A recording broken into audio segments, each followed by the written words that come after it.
이 이야기는 며느리들의 경험담이나 사연을 바탕으로 만들어진 글로 사실이 아니거나 허구일 수 있습니다. 안녕하세요. 결혼한 지 5년 차 32살 헌댁입니다. 지금은 3살 딸아이가 있고 전 재택근무하면서 한 달에 100만 원 법니다. 여성 커뮤니티의 글들 읽어보면 남편들이 다 대기업 다니고 월급도 많이 가져다주며 잘 살던데 저희 남편은 작은 중소기업 다니며 그냥 월급날 빼놓지 않고 250만 원씩 따박따박 가져다 줍니다.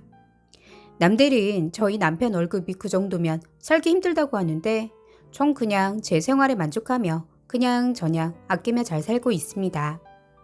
그러나 단 한 가지 문제, 시댁 때문에 아주 골치가 아프네요. 전 남편에게 아주 순종적이고 시어머니에겐 착한 며느리이고 싶었는데 생각처럼 쉽지가 않습니다. 65세 시어머니는 제가 항상 집에서 논다고 생각하십니다. 왜냐하면 시댁에 32살 동갑내기 130kg 넘는 초고도 비만 돼지 시누이가 한 마리 사는데 맨날 집에서 저랑 말만 똑같은 재택근무를 한다 흉내를 내며 방에서 3년째 컴퓨터랑 치과 생활을 합니다. 그래서 아무래도 시어머니가 시누이를 보면서 저도 논다고 생각하시는 모양인 것 같습니다. 시댁은 걸어서 10분 거리에 사는데 툭하면 일 좀 도와달라고 저를 부르십니다. 처음에는 아무것도 모르고 몇 번 갔는데 시누이 시키면 되는 일을 꼭 저한테만 시키시네요. 예를 들어 시장 봐오는 일, 시댁 청소, 화장실 청소, 심지어 방에 엎어져서 노는 시누이가 아이스크림 먹고 싶다는 것까지 저를 불러서 심부름을 시키려고 하십니다. 제가 일한다고 100번, 1000번 이야기했는데도 들은 척 만척 하시길래 저도 열이 받아서 일 있음 저 부르지 말고 시누이 시키라 확 성질을 부려버리고 시댁에서 나와버렸습니다. 저 돼지 시누는 움직여야 사람처럼 살도 빠지고 건강해질 거라면서요. 하루는 시어머니 또 다급하게 급한 일 있다고 전화하셔서 가보니 시누이가 끼고 사는 강아지 새끼가 냄새나고 더럽다며 목욕을 좀 시키랍니다. 너무 열이 받아 시누이는 뭐하나 문 열어봤더니 팔자 좋게 고온이 퍼질러 자고 있길래 시누 깨워서 강아지 목욕 같은 건 네가 알아서 하라며 티격태격하고 있는데 시어머니 당신 딸 그냥 좀 두랍니다. 디스크 때문에 어제 잠도 못 자서 얼마나 힘들면 저렇게 힘도 없이 잠만 자겠냐고요. 시누는 130kg의 초고도 비만인데 병원서 살만 빼면 디스크는 많이 좋아진다고 병원서 유일하게 내린 처방이 다이어트인데 안 빼고 더 찌우기만 하며 저렇게 본인 몸을 그냥 방치하고 삽니다. 아니 시누는 집에서 놀면서 먹고 싶을 때 먹고 자고 싶을 때 자고 애가 있나요? 누가 돈 벌어오라고 스트레스 주는 사람이 있나요? 따지고 보면 힘든 건 시누보다 제가 10배, 100배는 더 힘든데 시어머니는 시누가 뭐가 힘들다고 매번 저렇게 본인 딸만 저리 애지중지 감싸고 두는지 이해가 안 갑니다. 오로지 본인 자신만 아깝다고 생각하고 며느리인 저만 종부리듯 부리고 시키길래 저도 화가 나서 시어머니가 급하다고 연락이 와도 그 다음부턴 절대 안 가고 무시해버렸습니다. 어느 날 오전에 시어머니 또 연락이 왔지만 일한다고 바빠서 그냥 전화기를 꺼버렸습니다. 오후에 남편에게 연락이 왔는데 시어머니가 넘어져서 팔이 부러져 기부스하고 한쪽 다리에 타박상이 심해져 잘 걷지도 못하는데 혼자 병원을 다녀왔다고 합니다. 며느리한테 아무리 전화해도 받지 않아 혼자 병원 다녀왔는데 너무 서러우셨답니다. 그래서 집에 시누이는 뭐하고 그렇게 다치셨는데도 혼자 병원을 다녔냐고 물으니 딸이 일하는데 방해될까봐 말도 못하고 혼자 끙끙대며 병원을 다녀왔다고 하며 지금 집에 누워 계신다고 합니다. 그 상황에 정말 짜증은 났지만 그래도 안쓰러운 마음에 다음날 아침 시댁에 가보니 여전히 시누는 방에서 꿈쩍도 하지 않고 세상 모르게 처자고 있고 시어머니는 일어나지도 못하시고 아프다고 끙끙대며 누워서 제가 올 때만을 기다리고 있었더라고요. 절 보고 하시는 첫 말씀이 시누도 배가 많이 고플 거라며 빨리 밥상을 차리랍니다. 그래서 자고 있는 시누 깨워 상은 내가 차릴 테니 시누 너는 설거지를 해라 했더니 알았다고 해서 밥 먹고 치우고 저는 다시 일을 하러 집으로 왔습니다. 저녁 때쯤 시어머니 연락이 오셔서 다시 시댁에 가보니 부엌엔 설거지가 그대로 쌓여 있는데 시어머니 저보고 짜증을 내시며 설거지를 빨리 해놓고 저녁 해놓으랍니다. 그리고 점심 먹은 설거지 냄새나니까 바로 해놓고 갔어야지 왜 이렇게 쌓아놓고 갔냐고 잔소리를 하시더라고요.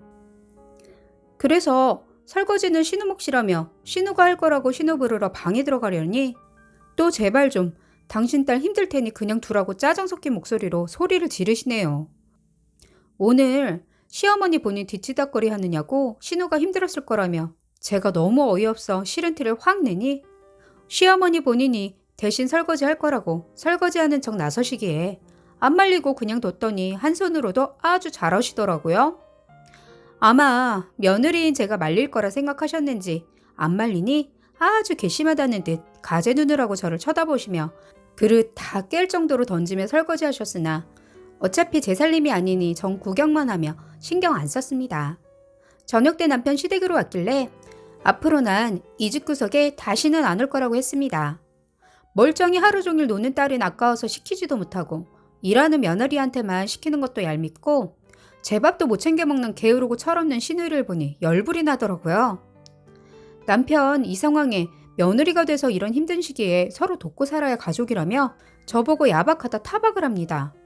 화가 난 제가 남편 보고 그럼 네 동생은 저렇게 아무것도 안 하고 매일 저렇게 돼지우리 같은 방구석에서 처먹고 누워만 있는데 가족이 아니고 사육하는 돼지 새끼라 저렇게 그냥 방치하는 거냐 물어보니 아무 말 안 하고 침묵하길래 제가 몇 마디 더 했습니다. 집에서 키우는 돼지라면 잡아라도 먹던지 팔면 돈이라도 될 텐데 도대체 네 동생은 뭐 하는 사람이냐? 부모가 아파 죽겠다는데 병원도 같이 안 가고 지 밥도 못 챙겨 먹고 남인 나한테 밥 차려달라고 하며 지 개새끼 목욕 뒷수발까지 시키고 또 돈도 한 푼 못 벌고 저리 사람 구실도 못하고 사는데 언제까지 저대로 막 살게 그냥 둘 거냐고 한마디 하니 모두 침묵을 지키며 제 말을 모른 척 무시하더라고요. 그래서 앞으로 나도 신우처럼 없는 사람 취급해달라며 시댁에서 한바탕 소리치고 나와버렸습니다. 시어머니 제 뒤통수에 대고 무슨 년 다 필요 없다고 하시길래 전 오히려 시어머니께 고맙다고 하면서 나왔네요. 그 이후 남편은 퇴근 후 매일 시댁 들렸다 뒤치덕거리를 하고 오는지 집에 오면 아주 곤히 잠을 잡니다. 그렇게 2주 정도 되었을 쯤 남편이 화가 잔뜩 나서 저보고 대뜸 이렇게 살 바엔 차라리 이혼을 하자 통보를 합니다. 그래서 왜 그러냐니까 지금 시댁 꼴이 말이 아니래요.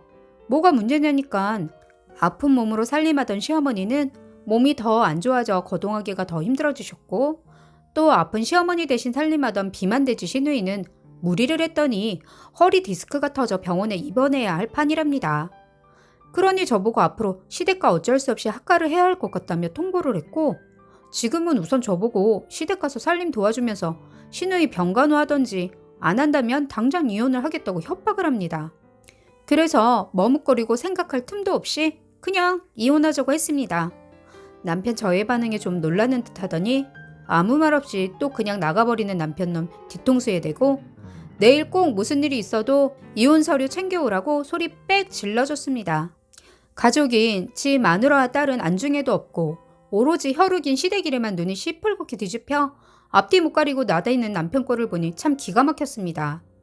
지금에서야 하는 이야기지만 멀쩡한 거라고는 남편이 달고 다니는 달랑 그 두 쪽 말고 가져온 것도 쓸만한 것도 하나 없는 놈이 도대체 무슨 배짱으로 저런 개 잡소리를 짓거리는 건지 제가 아무 말 없이 그동안 만화에 나오는 캔디처럼 참고 또 참아주기만 했더니만 이젠 눈에 뵈는 것도 없이 머리에 나사가 하나씩 풀려나가고 있나 보더라고요. 와, 남편이 이런 놈이라는 거 오늘 처음 알았고 남편이 왜 남편이라는 이름이 붙었는지 이제야 깨달았습니다. 남의 편이 맞아서 남편인가 봅니다. 시어머니 전화 오는 거 계속 안 받다가 이제 끝을 내야겠다 싶어 받았습니다. 그랬더니 하는 말이 그동안 정말 미안했답니다. 그러면서 시누이가 지금 디스크가 터져 입원해 있는데 내일 급히 응급수술을 할 건데 저보고 와서 병간호 좀 해달라네요.